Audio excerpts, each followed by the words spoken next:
A ver, pensemos en la ansiedad.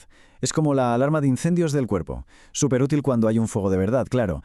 Pero, ¿qué pasa cuando salta sin parar? Sin que haya un motivo claro. Pues eso, que a veces esa alarma simplemente se queda como atascada.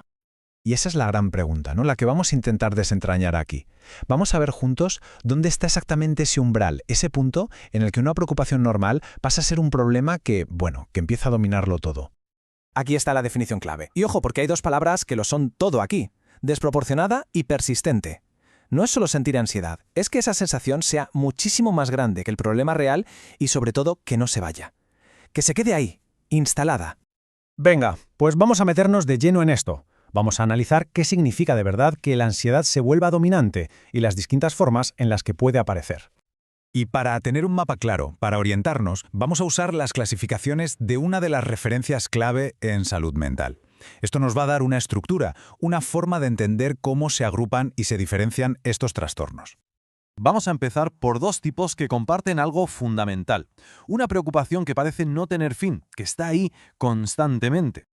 Es que lo que define a la ansiedad generalizada es justo eso, esa sensación de que la mente no para, va saltando de una preocupación a otra, el trabajo, la salud, la familia, sin que haya un foco concreto. Es como tener un motor siempre revolucionado, siempre imaginando el peor escenario posible para todo. Y claro, vivir así, en ese estado de alerta constante, pues agota el cuerpo. Como vemos aquí, no es algo solo mental, ni mucho menos. El cuerpo lo nota y lo sufre. La tensión en los músculos, el cansancio, el no poder dormir, son la consecuencia física de un sistema nervioso que nunca descansa. Ahora cambiamos de tercio y vamos a una ansiedad con un detonante muy claro: la separación. Y esto va mucho más allá de echar de menos a alguien, ¿eh? Es un miedo que paraliza. Es la convicción de que si esa persona no está cerca, algo terrible va a ocurrir. Y de nuevo, los síntomas físicos son un reflejo de esa angustia que va por dentro. La preocupación se manifiesta en pesadillas, sí, pero también en reacciones físicas muy evidentes, como los dolores de cabeza o de estómago. Es la forma que tiene el cuerpo de gritar ese miedo.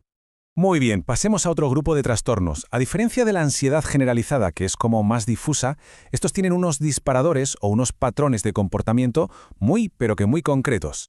La clave para entender esto de verdad es el ciclo que se describe aquí. Primero aparece un pensamiento que no se quiere tener, la obsesión.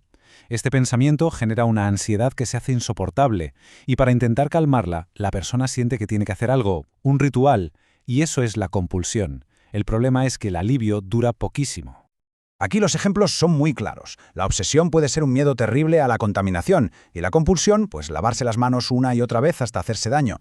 O una obsesión con el orden, la creencia de que si algo no está perfectamente colocado, pasará una desgracia. Con el trastorno de pánico, la dinámica es otra. No es solo el ataque en sí, que es como una ola de terror que llega de repente y te desborda. Lo que de verdad define el trastorno es lo que viene después, el miedo al miedo. Esa preocupación constante por cuándo y dónde te va a dar el siguiente. Esta imagen de la sirena lo capta a la perfección. La persona empieza a vivir en un estado de alerta máxima, como si una alarma interna pudiera sonar en cualquier momento y desatar el caos, sin ningún aviso previo. Es que estos síntomas son tan intensos porque el cuerpo está activando su respuesta de emergencia, la de lucha-huida, pero sin que haya un peligro real ahí fuera. La sensación de ahogo, el miedo a morir, son reacciones físicas extremas que se sienten terroríficamente reales. Y por último, la fobia específica. Aquí el miedo está súper localizado. Es un terror desproporcionado hacia algo muy concreto. Pero la palabra clave, lo que lo convierte en un problema, es la evitación activa. La araña es el ejemplo clásico, está claro, pero podría ser cualquier cosa: volar, las agujas, los espacios cerrados. La persona empieza a organizar toda su vida para no tener que enfrentarse a ese miedo y poco a poco, sin darse cuenta, su mundo se va haciendo más y más pequeño. Bueno, hemos hecho un buen recorrido por los diferentes tipos. Ahora vamos a volver a la pregunta del principio, para unir todas las piezas del puzzle. ¿Cómo distinguimos una ansiedad útil de un trastorno? Entonces, ¿cuál es esa línea que lo separa todo? Esta tabla lo deja clarísimo. La ansiedad normal es como una lluvia pasajera. Es proporcional, es limitada en el tiempo y aunque sea molesta, no nos impide llegar a nuestro destino.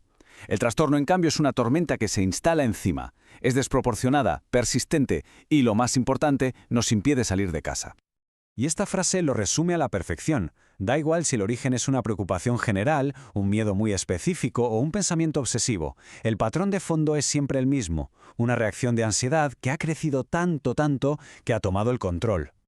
Y al final, se trata de esto, de poder identificar estas señales, pero no para ponernos etiquetas, sino para comprender mejor qué puede estar pasando, para entender que no se trata simplemente de ser una persona muy nerviosa, sino que es algo más profundo.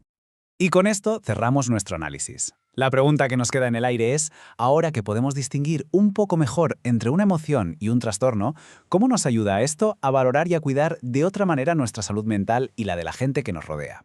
Gracias por acompañarnos.